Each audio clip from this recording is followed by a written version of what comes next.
보여 세상의 모든 헛된 칭보다 능력 있는 말씀 날 의롭다 하며 날 보호하시네.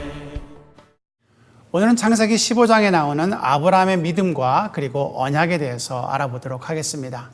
지난번 강의 때 제가 말씀드리기는 롯은 인간적인 시각으로 땅을 바라보고 그 땅을 선택했지만 그 땅은 하나님께서 기뻐하시지 않은 땅이라 그랬습니다.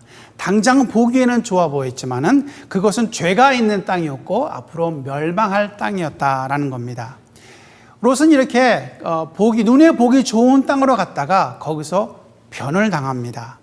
주위의 나라가 막 쳐들어와서 나중에는 롯이 포로로 끌려가고 모든 재물도 다 빼앗기는 그런 일들이 일어납니다. 오늘 말씀을 한번 보도록 하겠습니다. 창세기 14장 12절 말씀에 내 왕이 소돔과 고모라의 모든 재물과 양식을 빼앗아 가고 소돔에 거주하는 아브라함의 조카 롯도 사로잡고 그 재물까지 노력하여 갔더라 그럽니다. 롯이 보기에 참 좋은 땅이었습니다. 그렇지만 그곳에 살 때 변을 당하고 말았다라는 겁니다. 여러분 참고로 롯이라는 그 이름은 그 이름의 뜻이 무엇이냐면 가려지다라는 겁니다. 보이지 않았다는 것입니다. 아무리 의인이었지만은 그것을 보지 못했다라는 것이죠. 이렇게 사람의 눈에 보기가 좋고 멋진 곳이라 하더라도 하나님께서 지켜주시지 않으면 아무 소용이 없다는 겁니다. 우리가 아무리 좋은 것을 모아둬도 그리고 많은 것을 우리가 모아둬도 하나님께서 그것을 지켜주셔야지만이 우리가 보존할 수 있지 하나님께서 지켜주시지 아니하면 아무 소용이 없다는 겁니다. 욥기에 보면은 하나님께서 우리를 어떻게 보호하시는지를 잘 알려주고 있습니다. 사탄이 우리에게 설명을 해준다는 겁니다. 여호와 하나님께서 사탄에게 이렇게 말씀하십니다. 욥기를 보겠습니다. 여호와께서 사탄에게 이르시되 내가 내 종 욥을 주의하여 보았느냐 그와 같이 온전하고 정직하여 하나님을 경외하며 악에서 떠난 자는 세상에 없느니라 라고 이렇게 하나님께서 사탄에게 말씀을 이야기를 합니다. 얼마나 자랑스럽습니까? 하나님을 잘 섬기는 욥이 정말 하나님 앞에 온전히 서 있는 욥입니다. 이 욥을 하나님께서는 자랑하신다는 거죠. 이때 사탄이 우리에게 알려주는 것이 하나가 있습니다. 뭐라 그랬냐면 말씀을 보겠습니다. 욥기 1장 9절 말씀인데요. 사탄이 여호와께 대답하여 이르되 욥이 어찌 까닭 없이 하나님을 경외하리이까? 주께서 그와 그의 집과 그의 모든 소유물을 울타리로 두르심 때문이 아니니까 라고 말합니다. 하나님께서 욥이 가지고 있는 모든 소유물을 뭘로 둘렀습니까? 여기 보니까 울타리로 둘렀다라고 이렇게 말씀하고 있습니다. 여기 울타리라는 이 말씀이 히브리어로는 샤키타라고 말합니다. 여기 보시면 울타리, 여기 샤키타 왼쪽에 있는 것이 히브리어입니다. 샤키타라는데 이것은 바로 울타리를 의미하고 있습니다. 하나님께서 우리의 소유물을 이 울타리로, 이 샤키타로 이렇게 쫙 쳐주셔야지만이 하나님께서 쳐주셔야지만이 우리는 보호를 받을 수 있습니다. 그렇지만 하나님께서 이 샤키타를 싹 걷어가시면 모든 것을 다 잃어버리고 만다는 겁니다. 욥이 그랬습니다. 하나님께서 그 샤키타를 싹 걷어가시니까 가지고 있던 모든 소유물을 하루아침에 다 잃어버리고 맙니다. 뿐만 아니라 7 아들과 3 딸도 다 잃어버리고 맙니다. 하나님의 보호 없이는 우리는 이 땅에 존재할 수가 없습니다. 하나님께서 우리의 삶 속에 샤키타, 그 울타리를 둘러주시니까 우리가 안전하게 그리고 건강하게 잘 지낼 수가 있는 것입니다. 하나님께서 우리를 보호해 주시지 않으면 우리는 모든 것을 잃어버린다는 거죠. 롯은 하나님의 시각으로 보지 아니하고 인간적인 시각으로 보고 살다가 변을 당합니다. 포로로 끌려갔다는 얘기죠. 그런데 이 소식을 접한 아브라함은 가만히 있지 않습니다. 롯을 구하러 갑니다. 말씀을 보겠습니다. 창세기 14장에 아브라함이 그의 조카가 사로잡혔음을 듣고 집에서 길리고 훈련된 자 318명을 거느리고 단까지 쫓아가서 모든 빼앗겼던 재물과 자기의 조카 롯과 그의 재물과 또 부녀와 친척을 다 찾아왔더라 그랬습니다. 아브라함이 롯을 생각하니까 얼마나 마음이 아팠겠습니까? 당장 달려가가지고 구출해 오는 것을 우리가 볼 수 있습니다. 아브라함은 삼촌으로서 최선을 다해서 롯을 구합니다. 조카 롯을 지킬 수 있는 것도 하나님께서 도우심 때문에 이 아브라함도 이 롯을 도와줄 수가 있었다는 겁니다. 이렇게 조카 롯을 구하고 돌아오는 길에 누구를 만나느냐? 살렘 왕 멜기세덱을 만납니다. 여기 17절 말씀을 보겠습니다. 아브라함이 그돌라오멜과 그와 함께한 왕들을 쳐부수고 돌아올 때에 소돔 왕이 사회 골짜기 곧 왕의 골짜기로 나와 그를 영접하였고 살렘 왕 멜기세덱이 떡과 포도주를 가지고 나왔으니 그는 지극히 높으신 하나님의 제사장이었더라라고 이렇게 기록되어 있습니다. 여러분, 멜기세덱은 누구를 두고 말합니까? 여기 갑자기 창세기에 멜기세덱이 등장하는데 이 멜기세덱이라는 말은 의의 왕이라는 겁니다. 히브리어로 이렇게 씁니다. 여기 보니까 멜기세덱, 의의 왕이라는 겁니다. 멜키라는 것은 왕을 말하는 것이고요. 사덱이라는 것은 의를 말합니다. 그래서 멜기세덱 그러면 의의 왕이라는 것입니다. 여기 멜기세덱에 대해서는 성경에 딱 두 군데 나옵니다. 오늘 읽은 창세기 말씀과 그리고 히브리서 7장 1절에서부터 3절 말씀이 나오는데요. 멜기세덱은 과연 누구인가 한번 보시겠습니다. 이 멜기세덱은 살렘 왕이요 지극히 높으신 하나님의 제사장이라 여러 왕을 쳐서 죽이고 돌아오는 아브라함을 만나 복을 빈 자라. 아브라함이 모든 것의 10분의 1을 그에게 나누어 주니라. 그 이름을 해석하면 먼저는 의의 왕이요 그 다음은 살렘 왕이니 살렘 왕은 곧 평강의 왕이다라는 거죠. 평강의 왕이요 아버지도 없고 어머니도 없고 족보도 없고 시작한 날도 없고 생명의 끝도 없어 하나님의 아들과 닮아서 항상 제사장으로 있느니라 그랬습니다. 여러분, 말씀을 보니까 아버지도 없고 어머니도 없고 족보도 없고 시작한 날도 없고 생명의 끝도 없다라는 것은 누구를 두고 말합니까? 하나님을 두고 말한다는 것입니다. 여기서 말하는 것은 누구를 두고 말하느냐? 예수님을 말씀하고 있습니다. 멜기세덱은 앞으로 오실 예수님의 예표라는 것이죠. 의의 왕, 평강의 왕, 아버지도 없고 어머니도 없고 족보도 없는 영원하신 분, 바로 예수님, 그분을 말하고 있다라는 겁니다. 이렇게 하나님의 도우심으로 아브라함은 왕들을 쫓아가서 빼앗겼던 재물과 롯과 그 조카 롯과 그리고 부녀들을 데리고 찾아옵니다. 그런데 아브라함에게는 문제 하나가 있습니다. 그 문제가 뭐냐면, 물론 가서 그 왕들을 다 이기고 그 모든 것을 다시 다 찾아왔지만은 언젠가 이 왕들이 다시 군사를 모집을 해서 어떻게 합니까? 아브라함을 쳐들어올 수가 있다는 겁니다. 그래서 아브라함은 늘 긴장한 상태로 지내야 되는 것이죠. 아주 두려운 상황입니다. 아브라함이 두려워했다고 기록되어 있지 않지만은 아브라함은 두려운 가운데 있었다는 겁니다. 그렇지만 하나님께서는 그가 두려운 가운데 있는 것을 알고 계십니다. 우리도 그렇지 않습니까? 우리가 두렵고 힘들고 어려울 때 우리가 아무 말 하지 않더라도 하나님은 우리의 마음을 알고 우리의 힘든 것을 알고 우리의 두려움을 알고 계신다라는 겁니다. 아브라함이 이렇게 두려워서 떨고 있을 때 하나님께서 아브라함에게 나타나십니다. 아브라함에게 자신을 보여주시면서 이렇게 말씀하십니다. 이후에 여호와의 말씀이 환상 중에 아브라함에게 임하여 이르시되 아브라함아 두려워하지 말라. 나는 내 방패요 너의 지극히 큰 상급이니라 라고 말합니다. 아브라함아 두려워하지 말라. 왜 느닷없이 하나님이 나타나셔서 아브라함에게 두려워하지 말라라고 말씀하십니까? 두려워하지 말라라는 것은 내가 너를 지켜주겠다라는 겁니다. 그 왕들이 쳐들어오지 못하도록 지켜주시겠다라는 그 말씀이라는 거죠. 하나님께서는 아브라함의 방패가 되어서 그들을 막아주시겠다는 겁니다. 그래서 두려워할 것이 없다는 것이죠. 상대가 아무리 무서운 무기를 갖고 있더라도 하나님께서 막아주시고 그거를 방패로 막아주신다는 것은 그러면 우리는 두려울 것이 없다는 겁니다.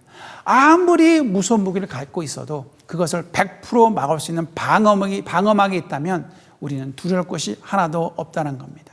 하나님께서는 이렇게 아브라함에게 내가 너에게 방패막이 되겠다라고 말씀하시면서 위로하십니다. 하나님의 허락이 없이는 그 어느 누구도 하나님의 자녀들을 해치지 못합니다. 왜? 여호와 하나님은 우리의 방패이시니까요. 그리고 또 하나님께서 아브라함에게 말씀합니다. 나는 너희에게 지극히 큰 상급이라 라고 말합니다. 여호와 하나님께서 바로 아브라함에게 큰 상급이라고 말씀하십니다. 이것은 무슨 말씀하는 것이냐면요, 너는 다른 것이 필요 없다. 나만 있으면 된다. 너는 하나님만 있으면 너는 모든 것을 소유하는 자다라고 그렇게 말씀하시고 계신다는 겁니다. 하나님만 있으면 하나님께서 너에게 모든 필요한 것을 채워주시고, 하나님만 있으면 너희가 만난 모든 문제를 해결해 주신다는 그런 말씀이라는 것이죠. 이 세상에 있는 모든 것을 다 이뤄도 여호와 하나님만 잃지 않고 하나님만 꼭 붙잡고 있으면, 그러면 우리는 잃어버릴 것이 없다라는 겁니다. 여러분, 욥을 보십시오. 욥도 그렇지 않습니까? 욥은 다 잃어버렸습니다. 하나님께서 그 샤키타를 딱 걷어가셔서 모든 것을 다 잃어버리고 건강까지도 잃어버린 상태에서도 욥은 하나님을 놓치지 않았습니다. 하나님을 꼭 붙잡고 하나님만 바라봤습니다. 그럴 때 하나님께서 욥에게 모든 것을 다 돌려주시지 않았습니까? 여호와 하나님을 끝까지 붙잡는 여러분이 되시기를 축원합니다. 우리 하나님은 예수님을 꼭 붙잡고 그분만 바라보고 나가면 여러분들은 모든 것을 얻은 자이십니다. 여호와 하나님께서 아브라함에게 말합니다. 내가 너의 큰 상급이니 라고 말할 때, 이때 아브라함이 자기가 정말 고민하고 정말 생각하고 있었던 그 문제를 그대로 고합니다. 아브라함은 자식이 없었습니다. 그래서 자신의 종 엘리에셀이 내 후손, 내 상속자가 되지 않을까라고 생각하면서 그렇게 하나님 앞에 이야기를 합니다. 여기 말씀을 보시겠습니다. 아브라함이 이르되 주께서 내게 씨를 주지 아니하셨으니 내 집에서 길린 자가 내 상속자가 될 것이니이다 라고 이렇게 하나님 앞에 고백을 합니다. 분명히 하나님께서 아브라함에게 내가 너를 큰 민족으로 이루어주시겠다고 말씀하셨는데 아직 자식이 없으니까 아브라함도 좀 부담이 되고 좀 걱정이 되는 것이겠죠. 그래서 하나님 앞에 간구하는 것입니다. 하나님께서는 내가 너로 큰 민족을 이루리라 라고 창세기 12장 2절 말씀에 말씀하셨는데 아직도 자식이 없었습니다. 그래서 혹시 엘리에셀이 내 상속자가 되지 않을까라고 이 아브라함은 생각을 했었다라는 겁니다. 이때 하나님께서는 아브라함에게 말씀하십니다. 아니다. 내가 너로 큰 민족을 이루겠다 라고 말씀하시면서 약속하신 그 말씀대로 이루시겠다라고 말씀하십니다. 오늘 4절 말씀을 보겠습니다. 여기 보니까 여호와의 말씀이 그에게 임하여 이르시되 그 사람이 내 상속자가 아니라 내 몸에서, 누구의 몸에서요? 아브라함의 몸에서, 내 몸에서 날 자가 내 상속자가 되리라 하시고 그를 이끌고 밖으로 나가 이르시되 하늘을 우러러 무뼈를 셀 수 있나 보라. 또 그에게 이르시되 내 자손이 이와 같으리라 라고 말씀하십니다. 하나님께서 이 아브라함을 밖에 데리고 나서 하늘의 별을 다 보여주면서 내 몸을 통해서 후손을 주겠는데 너희 후손들이 이렇게 셀 수 없도록 많게 하시겠다라고 말합니다. 이때 아브라함의 딱 한 가지가 딱 있습니다. 그가 한 것이 뭐냐? 그 말씀을 믿었다라는 것입니다. 하나님께서 그 믿음을 보시고 의로 여기셨다라고 말씀하십니다. 여기 말씀 보겠습니다. 6절 말씀입니다. 아브라함이 여호와를 믿으니 여호와께서 이를 그의 의로 여기시고 라고 이렇게 말씀합니다. 아브라함은 하나님께서 하신 그 말씀, 그 약속의 말씀을 이루어 주실 거다라고 확실하게 믿었습니다. 그래서 하나님은 이 믿음을 의로 여기셨다는 거죠. 바로 이 시점에서 아브라함의 믿음이 시작이 됩니다. 믿음은 이 히브리어로 아만이라고 합니다. 여기 한번 보시겠습니다. 자, 아만. 네. 아만이라고 했는데 이 아만이라는 단어는 바로 믿음이라는 그런 말씀입니다. 자, 이 아만, 이 믿음은 히브리 사고로 두 가지 개념이 있습니다. 두 가지 개념이 있는데 첫째 개념은 뭐냐면 뭉치는 개념입니다. 영어로 말하면 banding이라고 말합니다. band. 여러분 헤어밴드 있지 않습니까? 헤어밴드가 어떤 역할을 합니까? 예, 우리들의 그 머리를 묶는 역할을 한다는 거죠. 뭉치는 그런 개념입니다. 하나님께서 나의 적은 믿음을 하나님께서 주시는 그 믿음과 함께 연합하는 것입니다. 그것이 바로 그런 개념을 가지고 뭉친다라는 것이고요. 그리고 두 번째 개념은 뭐냐면 개념은 올라가는 개념입니다. 우리의 믿음이 그냥 이 땅에 있는 것이 아니라 우리가 믿음을 가질 때 이 믿음이 점점 하나님께 올라간다라는 것입니다. 그래서 이 두 개념을 합해서 보면 이렇다는 것입니다. 우리의 믿음은 아주 작은 믿음입니다. 작은 믿음이지만 하나님께서 주신 그 말씀을 믿음을 가지고 행하면 우리 믿음이 겨자씨만큼 작은 믿음이라도 하나님께서 주시는 그 믿음과 함께 연합해서 이 믿음이 쭉 올라갑니다. 그럼 하나님께서 주시는 그 말씀이 내려오면서 이 믿음이 올라가면서 같이 합쳐질 때 그때 기적이 일어난다라는 것입니다. 하나님 말씀을 보면 마태복음 17장 이렇게 말씀하셨습니다. 진실로 너에게 이르노니 만일 너에게 믿음이 겨자씨 하늘만큼만 있어도 이 산을 명하여 여기서 저기로 옮겨지라 하면 옮겨질 것이요 라고 말씀했습니다. 겨자씨만한 믿음만 있으면, 여러분 겨자씨 한번 보셨습니까? 제가 오늘 보여드리겠습니다. 이게 겨자씨입니다. 자, 여러분 이 엄지 손을 보십시오. 이 손톱입니다. 그죠? 손톱에 정말로 작은 게 이 겨자씨인데요. 이 겨자씨는 여러분 큰 종이에다가 펜으로 한번 점을 콕 찍어 놓은 그만큼의 크기입니다. 굉장히 작은 겁니다. 이런 작은 믿음이 있을지라도 하나님께서 주시는 그 믿음과 연합해서 함께 둘러도 뭉쳐서 하늘로 올라가 하나님 앞에 올라갈 때 하나님의 말씀과 함께 부딪힐 때 그때 기적이 일어날 줄 믿습니다. 아브라함의 믿음은 큰 믿음이 아니었습니다. 처음부터 큰 믿음이 아니었습니다. 아주 작은 믿음이었습니다. 오늘 말씀 전에 아브라함이 하나님의 말씀을 듣고 행했지만 믿었다라는 그 말씀은 오늘 창세기 15장에 처음으로 쓰여졌습니다. 아브라함의 믿음이 여기서 시작이 됐다는 겁니다. 아브라함은 하나님께서 하신 말씀을 믿었다는 겁니다. 작은 믿음이라도 그 믿음을 가지고 시작했습니다. 이제 시작에 불과한 믿음이었지만 하나님의 말씀을 전적으로 의지하고 믿고 앞으로 나갔다라는 겁니다. 그래서 아브라함의 믿음과 하나님이 주시는 그 믿음, 하나님의 말씀과 아브라함의 믿음이 합해졌다라는 겁니다. 그래서 하나님께서는 아브라함의 믿음을 의로 여기셨다라고 이렇게 말씀합니다. 하나님은 아브라함의 믿음을 보시고 이렇게 말씀하십니다. 나는 이 땅을 내게 주어 소유로 삼게 하려고 너를 갈대아인의 우르에서 이끌어낸 여호와니라 라고 말씀하십니다. 이때 아브라함은 하나님으로부터 어떤 증거를 구합니다. 증표를 원합니다. 하나님, 내가 이걸 어떻게 알 수 있습니까? 라고 하나님 앞에 증거를 구하는데 이때 하나님께서 아브라함과 언약을 맺습니다.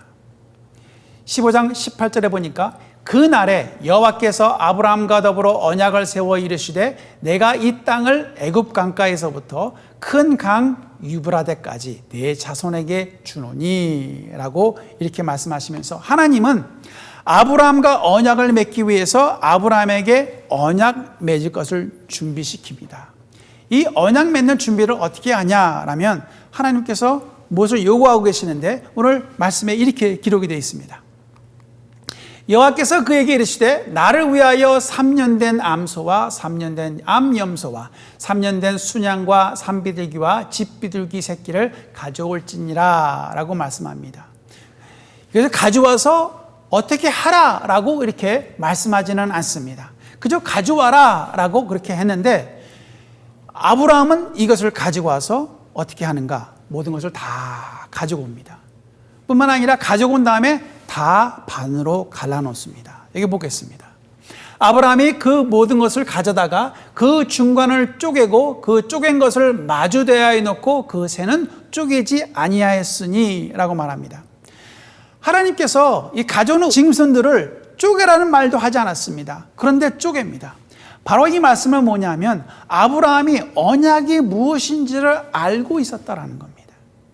알고 있었기 때문에 다 알아서 갈라 놓았다라는 겁니다. 언약은 히브리어로 베리트라고 말합니다. 여기 보시겠습니다. 베리트. 이것을 언약인데요.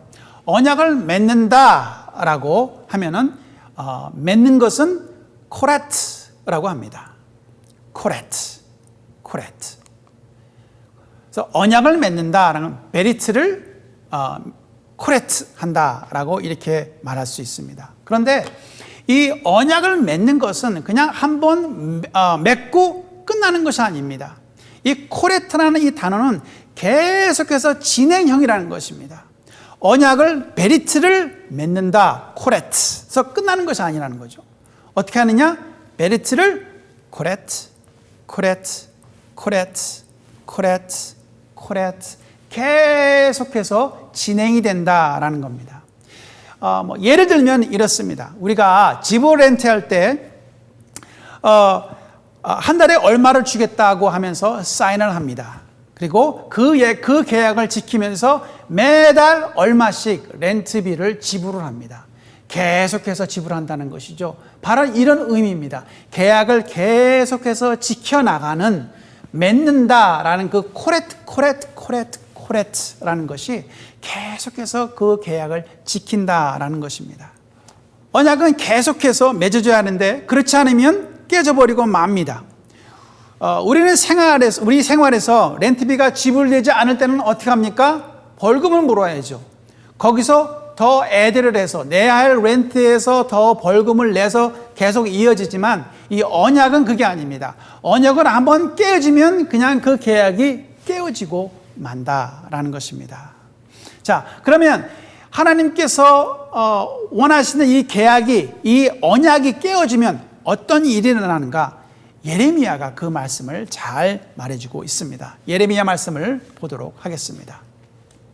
송아지를 둘로 쪼개고 그 두 조각 사이로 지나매 내 앞에 언약을 맺었으나 그 말을 실행하지 아니하여 내 계약을 어긴 그들을 곧 송아지 두 조각 사이로 지난 유다 고관들과 예루살렘 고관들과 내시들과 제사장들과 이 땅 모든 백성을 내가 그들의 원수의 손과 그들의 생명을 찾는 자의 손에 넘기리니 그들의 시체가 공중의 새와 땅의 짐승의 먹이가 될 것이며 또 내가 유다의 시드기야 왕과 그의 고관들을 그의 원수의 손과 그의 생명을 찾는 자의 손과 너에게 떠난 바벨론 왕의 군대의 손에 넘기리라 라고 이렇게 기록이 되어 있습니다. 바로 이 말씀을 뭐냐면 이 쪼갠 그 짐승 사이로 걸어간 사람들은 만약에 언약을 지키지 아니하면 어떤 일이 일어나냐? 죽어서 쪼개진 짐승처럼 그대로 그렇게 한다라는 겁니다. 어떤 경우에? 언약을 깬 경우에 그렇게 한다라는 것입니다. 그래서 이 짐승을 쪼개는 것, 반으로 쪼개는 것이 중요합니다. 그런 것을 의미하기 때문에 그렇다는 것이죠. 언약을 꼭 지켜야 된다는 것을 알려주고 있습니다. 이렇게 하나님께서는 아브라함과 언약을 맺습니다. 언약은 한 번 맺으면 깨는 것이 아니라고 말씀드렸습니다. 끝까지 지켜야 하는 것이 언약이라는 것입니다. 하나님께서 아브라함에게 언약을 맺으면서 어떤 약속을 하셨는가? 하나님께서 내가 너에게 하늘에서 보는 그 별, 셀 수 없는 별만큼 내가 내 후손을 그렇게 하리라 라고 말씀해 주셨고, 또한 하나님께서 이 가나안 땅, 보여지는 땅을 하나님께서 주시겠다라고 하나님께서 이렇게 약속을 하셨습니다. 그것은 하나님께서 지켜야 할 언약입니다. 그리고 아브라함이 지켜야 할 것이 되는데, 아브라함이 지켜야 할 것은 뭐냐? 믿음이라는 것입니다. 하나님께서 그렇게 말씀하신 그 말씀, 그 언약을 믿음을 가지고 지키는 것이라는 것이죠. 그래서 하나님의 그 코레트, 하나님께서 지켜야 할 그 언약은 무엇이냐? 하나님께서는 아브라함을 통해서 계속해서 후손이 나오도록 하고, 그리고 또 하나님께서 약속하신 그 땅, 이스라엘 땅을 이스라엘 백성들에게 주는 것입니다. 자, 지금 현재를 보면요, 이 아브라함의 후손들이 얼마나 되는지 모릅니다. 미국에서 유대인들이 한 600만 명 살고 있다라고 말합니다. 그리고 이스라엘에서 600만 명, 그리고 여기저기 막 있는데 그 유대인들은 얼마나 되는지 모른다는 겁니다.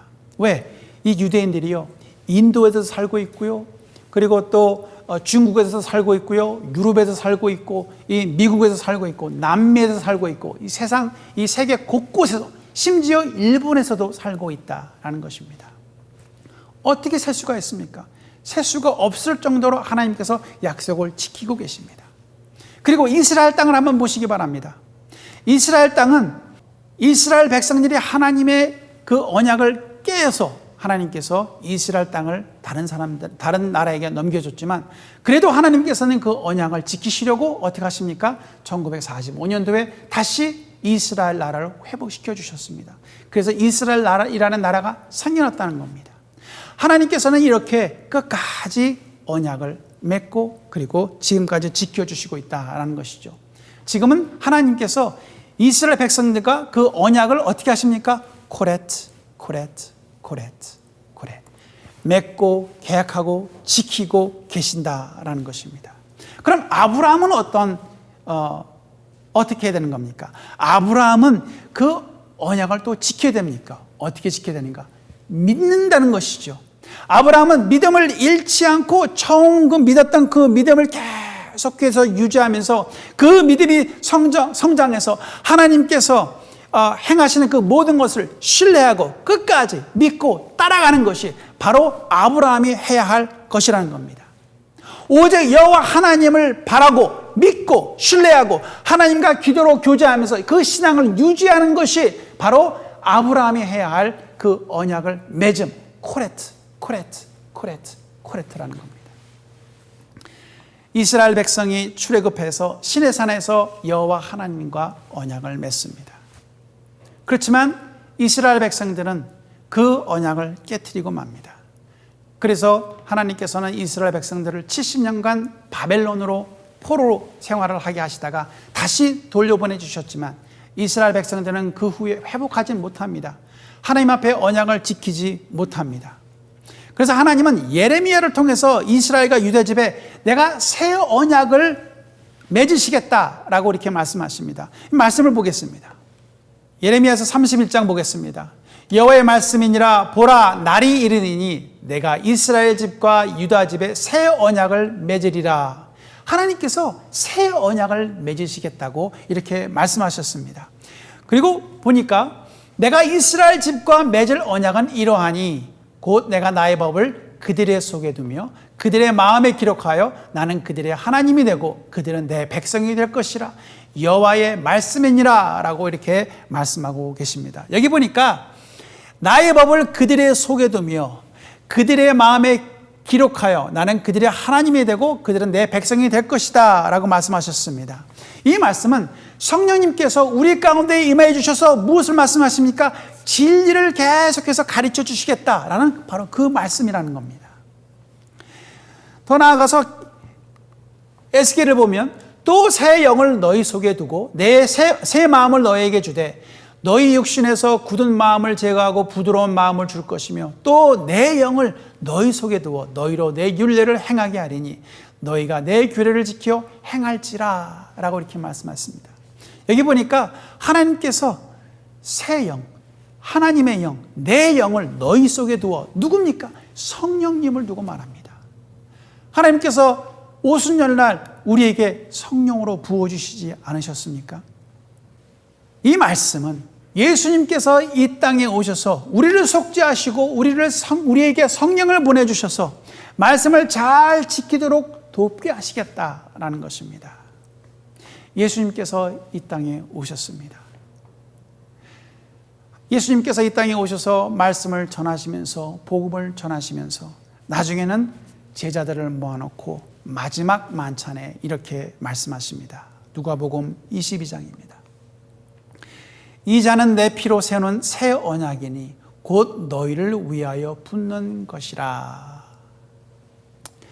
예수님은 이 땅에 오셔서 십자가에 못 박혀 죽으시며 그 피로 우리와 새 언약을 세우셨습니다. 예수님께서는 십자가에 죽으시고 부활하셔서 우리에게 그 새 언약을 세우시고 우리를 구원해 주셨습니다. 우리를 구원해 주시고 인도하십니다. 그 다음에 하나님께서는 우리에게 성령으로 부어 주셨습니다. 예수님을 믿는 우리 안에는 하나님의 영이 계십니다. 성령님께서는 우리가 하나님의 말씀을 잘 지킬 수 있도록 인도해 주시고 돕고 계시다는 것이죠. 우리는 예수님께서 세우신 이 새 언약을 잘 지켜야 된다는 겁니다. 이 언약을 계속해서 맺어야 된다는 겁니다. 코레트 해야 된다는 것이죠. 이 믿음을 어떻게, 이 언약을 어떻게 잘 지키는가? 먼저 하나님의 말씀을 잘 듣는 것입니다. 그리고 하나님의 말씀을 믿는 것입니다. 아브라함이 하나님의 말씀을 듣고 믿은 것처럼 우리가 그 말씀을 믿을 때, 의로 여기셨다라는 것처럼 우리가 하나님의 말씀을 듣고 믿어야 된다는 겁니다. 그 다음에는 하나님의 말씀을 듣고 그 말씀에 순종하는 것입니다. 어떻게 순종합니까? 오늘도 순종하고 내일도 순종하고 그 다음날도 순종하고 주님 앞에 서는 날까지 하나님의 말씀에 순종. 언약을 코레트. 그 새 언약을 코레트. 하나님의 말씀에 순종하고 충성하고 하나님의 말씀에 순종하고 충성하고 코레트 하는 것이 바로 언약을 맺는 것입니다. 지금은 우리가 하나님 앞에 새 언약을 계속해서 맺어야 하는 그 때라는 것입니다. 하나님은 그 약속의 말씀을 지키고 계십니다. 그 새 언약을 지키고 계십니다. 우리를 구원해 주시지 않았습니까? 그러면 우리가 하나님 앞에 언약한 것, 그것을 우리는 또 지켜야 된다는 것입니다. 하나님께서 그 말씀을 우리에게 지켜주시듯이 우리도 하나님께 그 믿음을 끝까지 유지하고 잘 지키며 하나님을 기쁘게 해드리는 우리 모두가 되시기를 주님의 이름으로 축원드립니다. 기도하겠습니다. 하나님 아버지 감사합니다. 주님께서 이 땅에 오셔서 우리에게 새 언약을 허락하여 주시고 주님 앞에 나갈 수 있도록 해주심을 감사드립니다. 아버지 하나님, 주님께서는 약속의 말씀을 지키며 우리를 축복해 주심을 감사드립니다. 아버지 하나님, 저희들도 그 새 언약을 지키며 하나님 앞에 순종하고 충성하는 하나님의 백성들이 될 수 있도록 축복하여 주시옵소서. 감사드리며 예수님의 이름으로 기도드립니다. 아멘. 보여 세상의 모든 헛된 행침보다 능력 있는 말씀 날 의롭다 하며 날